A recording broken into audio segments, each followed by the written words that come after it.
Sebenarnya ini adalah kecacatan berpikir kalian dan ketidaksempurnaan kalian menerima pengajaran dari gereja. Kenapa saya katakan rapture atau pengangkatan ini adalah ketidaksempurnaan kalian dimuridkan dalam gereja karena memang tidak pernah ada pengangkatan. Ya, Ibrani itu 9 ayat 27 dikatakan, sebab setiap orang ditetapkan mati satu kali lalu dihakimi. Nggak ada itu angkat-angkatan. Ya, tidak ada. Kalaupun kalian mau merujuk kepada Henok dan Elia, mereka memang seolah-olah terangkat ke sorga. Mereka disembunyikan di suatu tempat. Tetapi ingatlah kalau kamu membaca di dalam Wahyu 11, dua orang saksi Allah menjelang hari yang dahsyat itu merujuk kepada Henok dan Elia. Dan mereka itu akan digantung dan mayatnya itu akan ditaruh di jalan raya. Mereka akan mengalami kematian. Jadi tidak ada peristiwa pengangkatan. Yang ada adalah kita semua ini mengalami kematian, penghakiman, dimuliakan atau dihukum. Itu aja, Bang. Seperti itu, Bang Deka Immanuel. Oh gitu ya. Terkait dengan ayat Alkitab yang berbunyi seperti ini Kak. Ya misalnya dua orang di lada, yang satu akan terangkat, Di yang satu bawah, akan nggak ada ditinggalkan. terangkat. Di Oh iya bawah ya, di situ. maksudnya di bawah Yang di betul. bawah itu adalah Lalu orang yang yang satunya dihakimi. lagi misalnya sedang ada Tetap di tinggal. mana tidur. Yang satunya akan apa ya?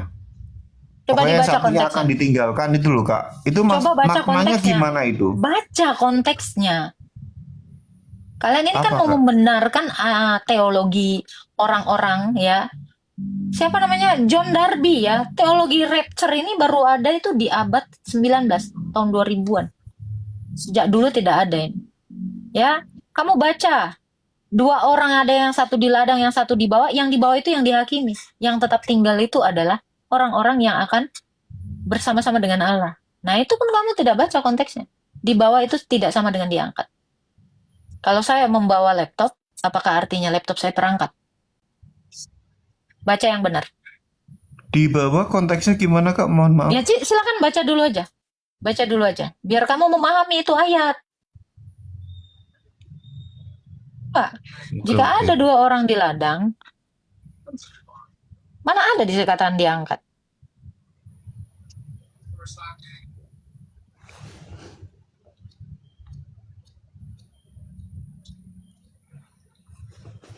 Ada? Coba kamu baca Matius 24. Bentar.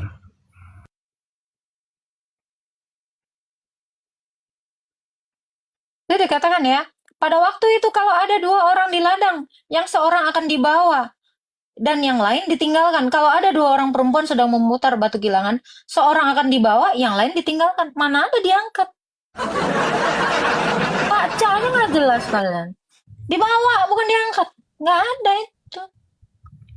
Nggak ada. Di bawah Biasanya itu pengertiannya gimana Kak Agatha? ya dibawa untuk dihukum.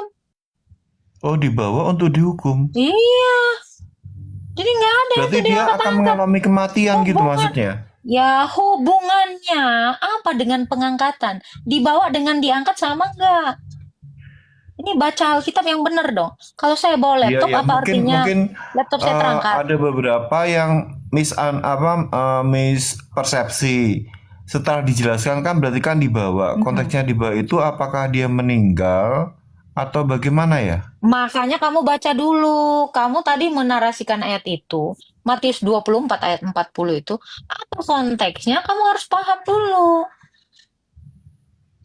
Ini kan narasi orang-orang yang ini saya bilang ya. Gagal dimuridkan ini. Baru baca satu ayat orgasme, dieksegesi aneh-aneh. Nah, itu. Tidak ada, Bang. Kalau kamu baca Ibrani 9 ayat 27, semua orang ditetapkan mati satu kali lalu dihakimi.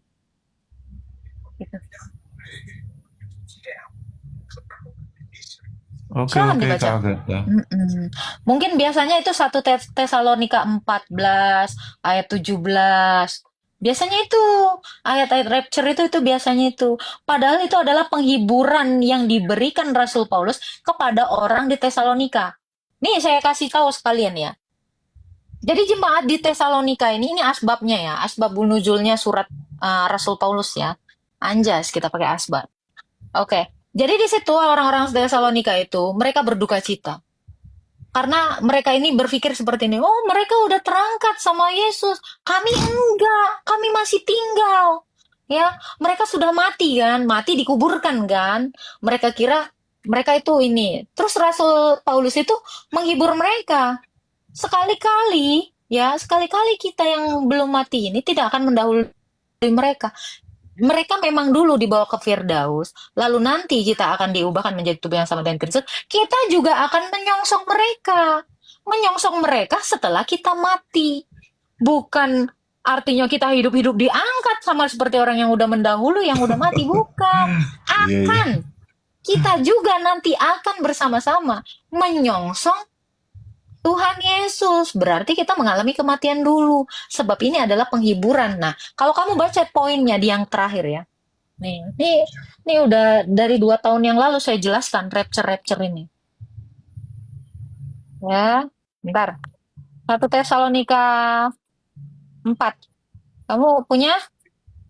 Bukalah. Kalian tuh harus buka juga Alkitab kalian. Terus kalian bikin stabilo apa gitu. Jadi kalian tahu, oh sat. Udah ada nih penjelasannya. Nih ya, kedatangan Tuhan. Ya, selanjutnya kami tidak mau saudara-saudara bahwa kamu tidak mengetahui tentang mereka yang meninggal. Nah, ini kan Rasul Paulus lagi menjelaskan mereka yang meninggal karena mereka berduka cita. Kenapa saya tahu ini adalah penghiburan yang diberikan Rasul Paulus? Kamu baca di poin 18. Karena itu hiburkanlah seorang akan yang lain dengan perkataan-perkataanku ini. Nih. Jadi ada yang meninggal ya. Supaya kamu jangan berduka cita seperti orang lain yang tidak mempunyai pengharapan. Ini. Jadi kalau nangis itu, aku juga pengen ikut mati. Nah itu. Ini konteksnya gini, jemaat di Tesalonika ini, double.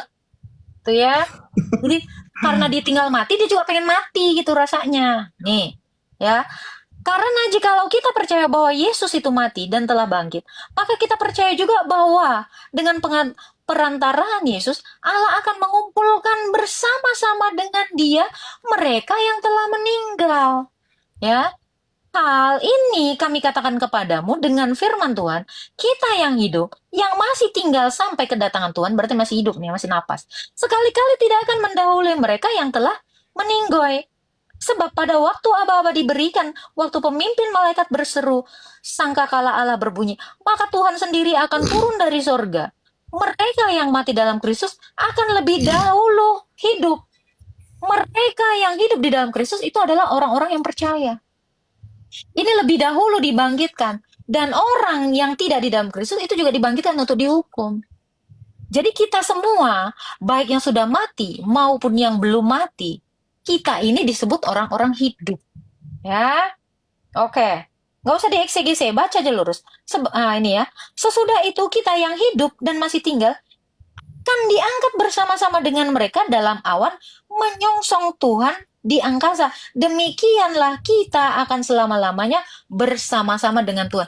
Kita yang masih hidup ini nanti setelah mati pun ya, karena kita juga akan diangkat menyongsong Tuhan bersama-sama. Ini konteks ayat ini. Ini makanya saya bilang, ini adalah kegagalan kalian dimuridkan. Makanya percaya kata John Darby, pelajaran rapture ngaco abad 20. Ajaran Rasul tidak ada yang demikian. Ya, kita baca Ibrani 9 ayat 27 ya.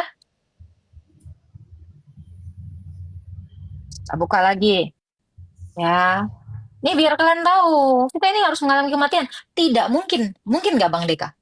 Kita ini tidak mati sementara Yesus itu mati. Ya nggak mungkin sih. Sotoy banget hidup kau. Enak kali kok nggak mengalami kematian. Karena gini, sebab Allah itu menjadi sama seperti kita. Iya kan? Ibrani 2 ayat 14. Sebab anak-anak itu dari darah dan daging. Maka dia menjadi sama seperti kita. Anak-anak dari darah dan daging itu mati. Makanya dia juga mati.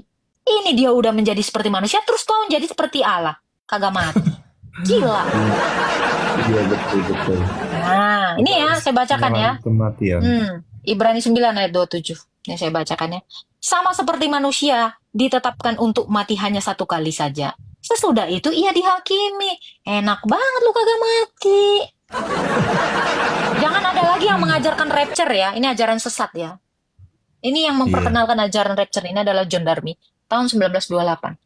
Ini kekacauan orang-orang yang berpikir sesat. Itu Bang. Oke Kak Agatha, jelas. Kak, satu lagi Jelas boleh ya. nggak Kak? Silakan.